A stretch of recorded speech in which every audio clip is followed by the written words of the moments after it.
How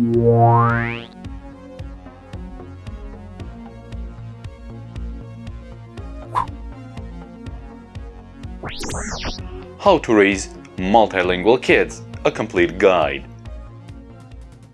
Welcome to the final part of our educational crash course, How to Raise a Bilingual Baby. In this video, I will share all the useful information I found scattered across Raise Bilingual Kids websites. You should start with planning everything out. It would be better to do ahead, because after getting pregnant there will be too many other concerns. Planning.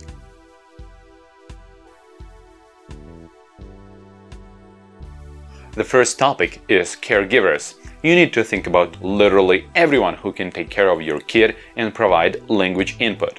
It can be your parents, nannies, exchange students, tutors, and so on. Then, you should think about the institutions such as daycare, kindergartens, and later schools, including online schools. You're lucky if you can afford a traditional bilingual kindergarten or a school. Then, your burden of the language, other than the dominant in the area you live in, is lessened. But if you can't, then you will have to compensate for it till kid goes to university, probably with online education, which is developing rapidly nowadays. The third issue is communities. This is a very important topic. Most likely your kid is going to stand out, be different, which can bring lots of identity issues. Therefore, you have to nurture his unique identity while interacting with people who can give a sense of community in all spoken languages. Find expats with kids, immigrant communities, or like-minded parents. This is possibly the hardest thing in the whole list, because it's very likely you will have to organize such communities yourself for the sake of your kid's comprehensive development. After you think about all these topics, you will see a clearer picture of how to raise your kid. So now you can choose a strategy. There are many of them, but I don't think they're even worth mentioning. I would personally recommend one parent, one language. Parent can also stand for a caregiver, but each caregiver needs to use only one language when speaking to the kid consistently. This strategy is also the only one which was extensively studied, and the majority of bilinguals who were researched in every experiment I mentioned before were raised this way, because it is easy to implement since the responsibilities are clearly divided. You can search for the other strategies, but I didn't find any data besides anecdotal, which is not reliable, and I just can't recommend them. Books.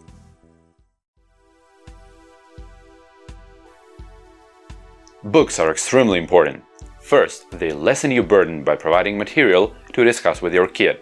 Second, seeing and listening to a parent reading a book fosters kids' literacy skills by providing a positive role model, unlike hypocritically nagging and pushing your kid to do homework while you're yourself watching TV or memes on your phone. Here are the type of books for certain uses and periods. The first books for the baby to use are books with black and white, high contrast images and just a few words on each page. Pastel colors are fine too. They are specially designed to be the first books. Infants' eyes cannot focus well, they simply cannot see fine details and are not sensitive to colors yet. The second type is what I'd call interactive books. They are designed for kids who can control their fine motor skills and started talking. The paper variants are numerous, Lift the Flap and others. Another subtype of interactive books are soft or quiet books. They are more durable, which led to very creative ways of utilizing them as skill-developing tools. Picture storybooks have simplistic pictures on every page and very little text, 1-2 sentences per page. Every page is sturdy and thick to help babies turn pages easily and harder to tear them. There are different series of such books for certain ages, with fewer pictures and more text as kids grow up. One or just a few big books called My First Words, with vocabulary arranged in categories and sets of pictures for repetitive pronunciation. It's nice if it has pictures of babies. And another type of books is touchy-feely books, which provide another sensory experience for kids to learn about the world around them. Kids' encyclopedias, a window into a big world, also help identify kids' interests. I used to have a huge one when I was 5. Can't imagine what would I have turned into if I hadn't got it. A variety of stuff, from dinosaurs and astronomy to lab experiments and history. The memories. Children classic literature, Arabian Nights, Tales of Mother Goose, Grimm's Tales, and so on. You can read them since birth from time to time to implant the stories into your baby's memory so that a discovery of that story after acquiring literacy will be even more exciting due to familiarity. A caveat: it's discouraged to use electronic books, since kids are much fonder of materials they can touch, smell, and fumble. This way, they are more likely to develop eagerness to read.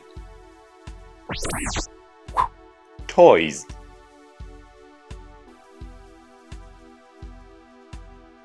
We need toys which boost language acquisition, and language acquisition is best with items we use in everyday life.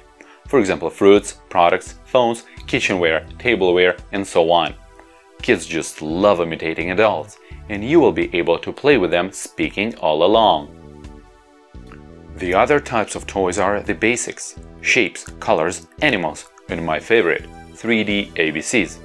Allows to begin learning written language at the earliest age. Just keep the baby safe from choking on them. Electronic devices. Tablet, TV, computer. We live in a digital era, and electronic gadgets are a huge part of our lives. Therefore, it is unreasonable and even harmful to deprive our kids of it. But, as with the books, staring at close objects for long periods of time is unnatural, and our bodies are not evolutionarily adapted to it, so it leads to nearsightedness in the majority of people. So you need to implement reading-watching discipline since early age. With all necessary restrictions and wise management, gadgets become a powerful tool of education, and they help maintain motivation critical in children's language development. Digital materials. Which movies would you like your kid to watch? Which games to play? If you don't choose, then kids' peers, TV, and ads will. And you better start making the list now. But keep in mind the copyright laws. The majority of any content is not commercially available in languages other than the official in the country.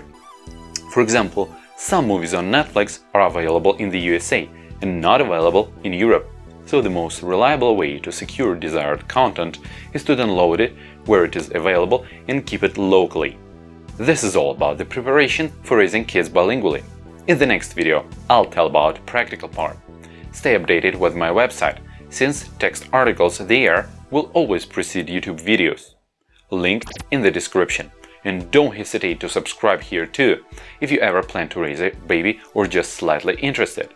As for now, it's my personal project and I won't spam you with weekly meaningless sponsored videos.